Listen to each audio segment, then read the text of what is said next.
වට වෙච්ච දූපතක තමයි මේ කාසල් එක තියෙන්නේ. මේකේ නම McDermott Castle. අයර්ලන්තයේ County Roscommon වල තියෙනවා. ඉතින් මේ තමයි එතන. ඩබ්ලින් වලින් ඉඳන් එනවා නම් පැය 3:00මාරක් විතර යනවා. ඉතින් මම උදේ පිටත් වුණේ මෙතනදී දවල් 12ත් පහු දුරේද. බලකොටුව 13 වන සීවස එකක්. ඉතින් අපිට මේ දූපත ඇතුළට යන්න බෑ. ඒ වුණාට බෝට්ටු එකක් යන්න පුළුවන්. ඉතින් මේ කාසල් එක තියෙන දූපත ඇතුළට යන්නත් බැරි නිසා මම ඩ්‍රෝන් වීඩියෝ එකක් කරා. බලන්නේ කාසල් එකේ ලස්සන විතරක්. ඒ හරියම ගස් කොළන් වලින් පිරීලා තියෙන්නේ. ඒ වැල් ගිහිල්ලා තියෙන්නේ බලකොටුව උඩට වෙනකම්.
අපේ බෝට්ටුව එක පටන් ගත්තේ.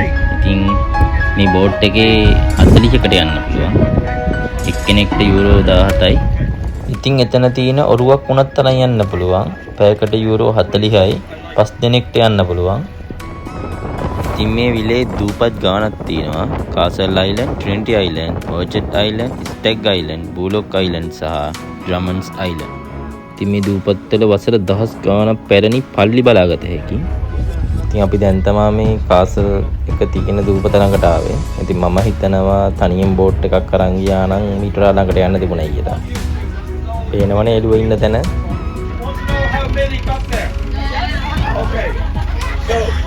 Hi, Miley.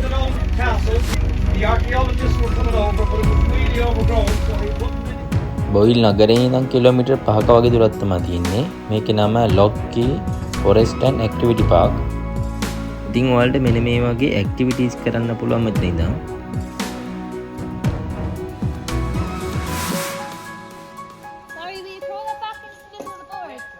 ඉතින් මට මේ තැනට ආවට පස්සේ ආර රොබින්සන් කතාව දක්වනවා.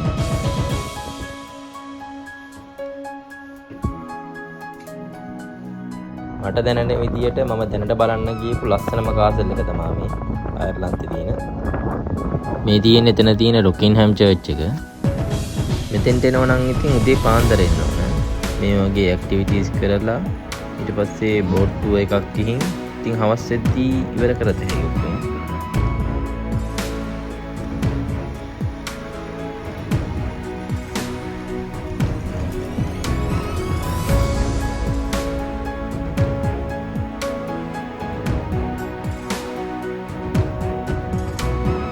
ආන්ගේ බය තියාගන්න.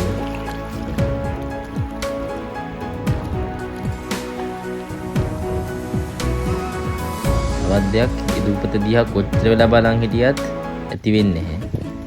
1580 ගණන් වලදී ඇංග්ලෝ-නෝමන් ආක්‍රමණිකයන් විසින් McDermott වංශය ස්ථිරවම මෙම දූපතෙන් ඉවත් කරලා තියෙනවා.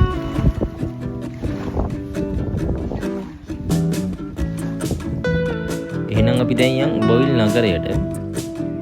මේ තියෙන්නේ බොයිල් ලැබේ 12 වන සීවසේ සිස්ටර්ෂියන් ආරාමයක්.